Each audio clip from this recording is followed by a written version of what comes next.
ว่าแต่แก่นหางใจมันเอาอยู่ส่วนไปลองถ่ายวิดีโอก่อนคนงามเอาพิเศษต้องตะกุดเอาพิเศษแน่พอดีนะเอาเจวนขอจะดีมีเหตุมาตั้งพูดกดขอแล้วก็ด้วยครับเชียร์อันนี้คืออันใหญ่รถที่ในรถอย่างบ้านมุกทุกคนนะเฮ้ยเฮ้ย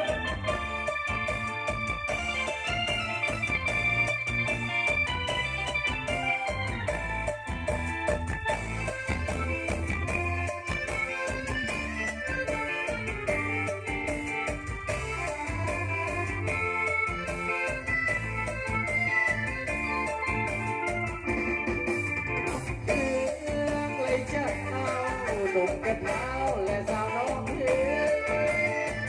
เคยทราบข่าวเรื่องสาวน้องเพียน้องบอกใจดังถึงไอ้จะจนหน้ามนบอกเคยลืมคำเที่ยวไปหาทุกเก่าคำเราก็ลืมคำไอ้เลยคนดังเงาโวยดังใจลอยบนสายเดินทีได้เต็มทิศที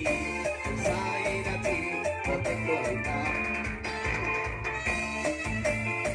สู่ไอ้สู่กลางบ้านมาตาน้องผู้อยู่เดียนใจอยู่เดียนให้ร้องอยู่ตรงไหนคือห้ามเราใส่มาพบเจ้าชมเมืองแก่นดาวน้องพึ่งเคยได้จับมือ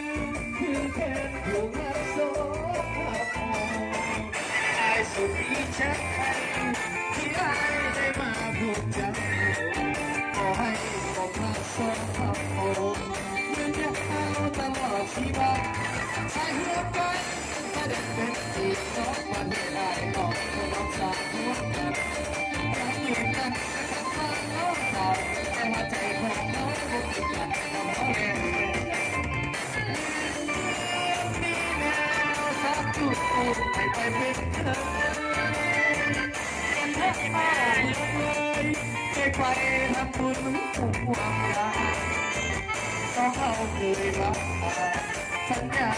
หักสัมผัสไม่ว่าเป็นบนสวรรค์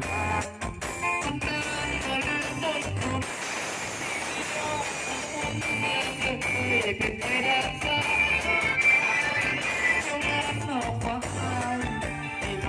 จะขอเรื่อง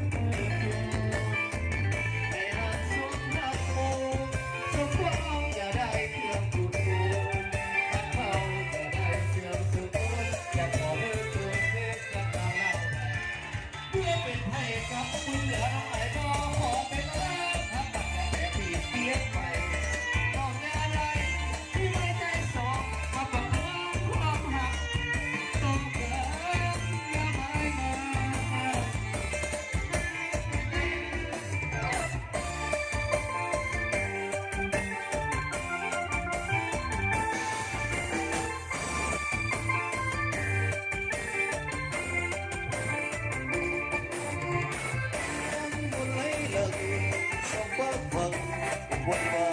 บินเราเสียงแค่เสียงยิ้มใจอ้ายก็ลืมลงเอาผิดสามีใจ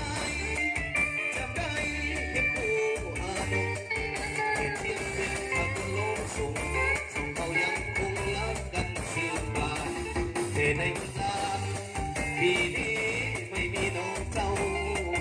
ที่ยังมาคอยเงื่อนเขาไม่มีนี่ลืมใจคนสาวผู้บนที่ว่าใจดีจากกันก็เพียง1 ปีที่มาวันนี้น้องลืมสัญญามองดูบ้านเห็นแต่เมฆาบังไอ้แทบจะมออยู่สุขไอ้สุขงานบังจังมัน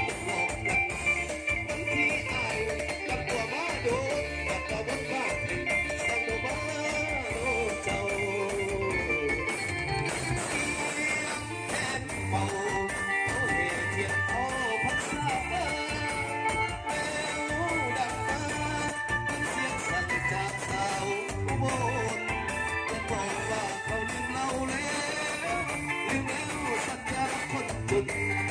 ทีนี้ตัวพี่มองคนสาวเมืองอุบลน้องไม่กลับมาฟ้า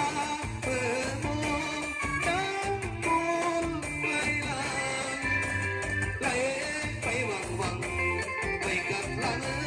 เดินมาน้องจะคงเหมือนกันใจเจ้านั้นดังสายมารารักเรามันเข้าพรรษาเดี๋ยวนี้นางเป็นอดีตแล้วเอ่ยใจคนเอ่ยสาวเลือดบัวหวานตัดพี่น้องแสนสิ้นเจ้าคือบ่ผิดบอกกันที่เมาต่อกันจากมือนั้นจนมาหอดมือพี่บอกเปลี่ยนแปลงไปแต่ว่าใจของนางสามว่าโอ้ยน้องเล่นอายเอาเกี่ยวตามใจเกี่ยวตามใจ